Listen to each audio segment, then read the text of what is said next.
Wars usually start over land, power, or politics. But what if I told you an animal has literally started a real-life war? That's right. History has seen entire battles sparked by creatures with no idea what chaos they'd unleash. From a pig that almost triggered World War III to a monkey that sparked a military invasion. These aren't legends. These are real documented events where the first shot wasn't fired by a soldier, but by a creature. And in a few of these stories, the animals won. It started with potatoes and a pig. San Juan Island, 1859. A quiet stretch of land caught between American and British control. Tensions were already simmering with both sides claiming ownership. Then came the pig. A British settler's hog wandered onto an American farmer's land and devoured his entire potato crop. Furious, the farmer shot the pig. The settler demanded compensation, but the farmer refused. What started as a neighborly dispute quickly turned into an international incident. British forces landed, American troops arrived, camps were set, cannons aimed. Nearly that one shot triggers a full-blown international crisis. But thankfully, cooler heads prevailed. Negotiators stepped in, no shots were fired, and the only casualty was the pig. Today, it's remembered as the Pig War.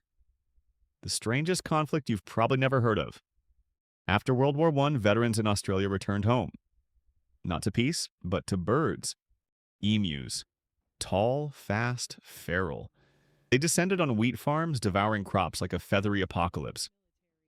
For that, and in 1932, Australia declared war on emus. Not metaphorically, but literally. After thousands of these giant birds invaded farms, the government sent soldiers with machine guns to wipe them out. Tactical formations, military-grade effort, but emus are shockingly tactical. They dodged bullets, split into small guerrilla squads, vanished into scrublands. After weeks of humiliation, Australia surrendered. The emus? Still thriving. This wasn't just a battle, it was the Great Emu War. And it's the only war humans lost to birds. Humans, 0. Emus. Undefeated champions of feathered warfare. In the tense and fragile space between India and Pakistan, suspicion is a daily reality. But in 2016, that suspicion wasn't aimed at a soldier or a spy, but at a bird. Villagers living near the border spotted a pigeon, small, gray, and ordinary at first glance. But tied around its ankle was a strange metal ring, etched with markings. Immediately, alarm bells rang. The bird was captured and handed over to Indian authorities. Officials feared it was carrying coded messages and might be part of a cross-border espionage operation.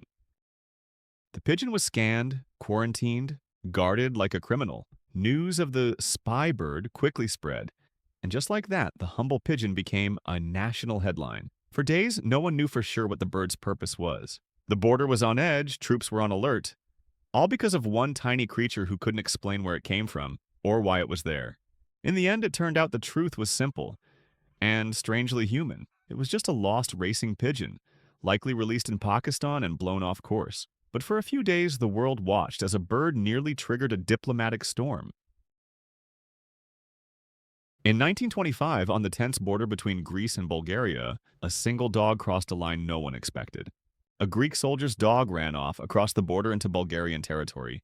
The soldier chased after it, unarmed, just trying to bring his dog home. But then, tragedy struck. Bulgarian border guards opened fire and killed the man on sight. Greece was outraged. Within days, troops crossed the border in retaliation. Villages were burned, shots were exchanged, and suddenly both nations were on the brink of full-scale war, all because of one dog.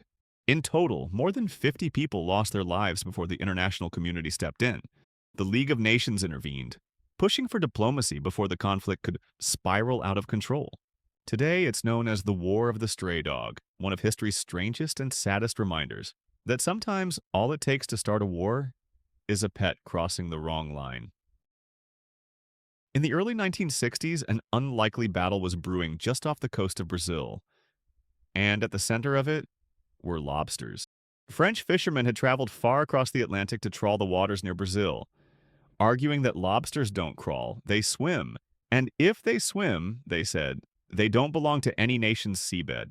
Brazil didn't see it that way.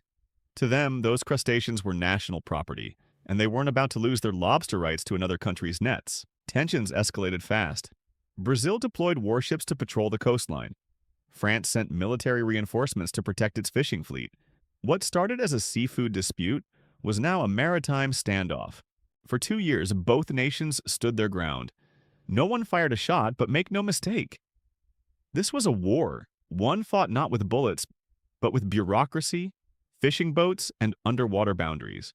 In the end, the United Nations made the call. Lobsters, it ruled, don't swim, they crawl, and that meant they belonged to Brazil's continental shelf. The so-called lobster war ended without bloodshed, but it left behind one unforgettable truth. Humans really will fight over anything, even shellfish. In the late 1800s, Prince Alemayehu, heir to the Ethiopian throne, had a rather unusual companion, a pet monkey, curious, playful, a little too mischievous for his own good.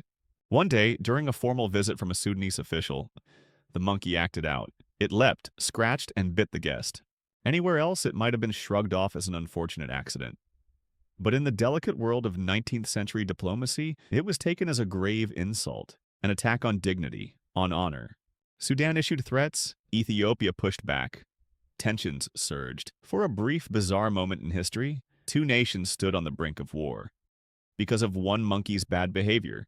That monkey didn't know politics, but its bite carried diplomatic consequences. In the end, the crisis passed, no war was declared, and the monkey lived. But for a few tense weeks, the future of two kingdoms rested in the tiny, furry hands of a royal pet.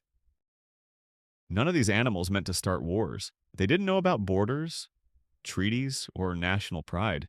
They were just being animals, doing what animals do. But sometimes, in the right, or maybe the wrong, moment, one creature's simple action is all it takes to remind us how fragile peace really is. So now it's your turn. Which animal war surprised you the most? And which animal do you think could accidentally start the next one? Let us know in the comments. And don't forget to subscribe before the emus strike again.